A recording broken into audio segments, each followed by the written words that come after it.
If you're looking for a quick, cost-effective way of smartening up your wardrobe doors, I'm going to show you how it's done. Right, I've got the stock standard wardrobe door and I'm going to smarten it up by putting this anaglypta wallpaper on there. This has got a really nice texture to it. So first thing I need to do, I'm just going to put this flush with the edge of my door. I'm going to measure that distance. I've got 190mm left on there. Right, so I'm going to divide that two. That's 95mm. Next step, put 95mm on either end of the door, and that gives us a nice straight line when we roll out our wallpaper. So let's just roll out our paper, and we're going to allow about 50mm overhang on either end. Right, so let's just take our paper away. Now we just want to give our door a light sand to make sure our glue sticks well to the door. Wicked, that's looking good. Now, let's give that a little dust down. Now let's mix up some paste. I've mixed up my paste as per the instructions on the back of the pack. Let's just roll our wallpaper out upside down. Now, just going to apply our wallpaper paste. Now let's just make sure there's no bubbles or any lumpy bits in there. Sweet. We're going to turn this over and hit our marks and roll that out. Now I've put that down on my pencil mark down there. Let's just aim for this one.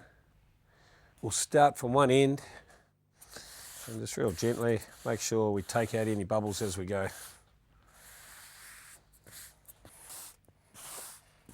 Right, that's all stuck down nicely. It's got a little bit of a cloth here.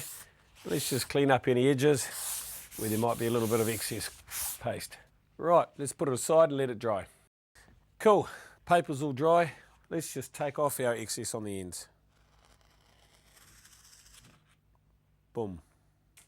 Now I'm just using this 3mm MDF custom wood, and I'm just overlapping the edge of the wallpaper by about 20-30mm, whatever you think looks best.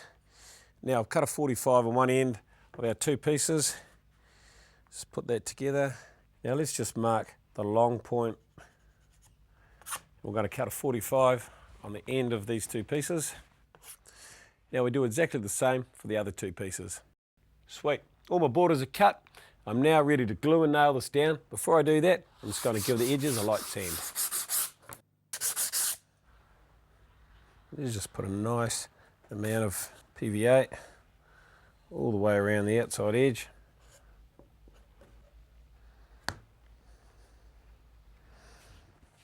Cool.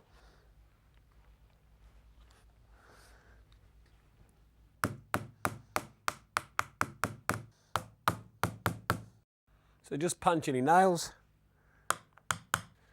Let's just give them a fill before we start painting. And give it a light sand.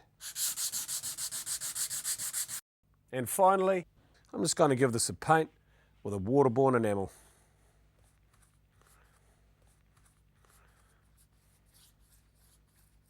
And there it is, a stylish looking door, easy as.